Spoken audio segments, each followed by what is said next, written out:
உங்களுடைய தன்னம்பிக்கை விதைகள் முளைக்கட்டும். வெற்றி பூக்கள் மலர் மாலைகளாக வந்து தோளில் குவியட்டும். நலம் தரும் நிழல் கொண்ட ஆரோக்கியம் செழிப்பாக இருக்கட்டும். பயன் தரும் வாழ்க்கை அமையட்டும் என்பதுதான் இந்த ஆண்டின் புத்தாண்டு வாழ்த்து மாத்திரம் அல்ல, எனது வாழ்நாளின் வாழ்த்துக்கள். பிறர்க்கு பயன் தரத்தக்க வகையில் நாம் வாழ வேண்டும்.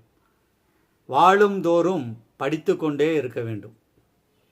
ஓயாமல் உழைத்து கொண்டே இருக்க வேண்டும். பிறர் கையை ஏந்தி வாழ்வதில் நமக்கு சுகமில்லை, சொர்க்கமும் இல்லை. நமது கைகால் நல்லா இருக்கிறப்பவே, கண் பார்வை சரியாக மலஜலம் கழிக்கிறப்பவே நமது மரணத்தை எதிர்பார்க்கிற வாழ்க்கையை வாழ்ந்து இறைவனடி சேருவோம்.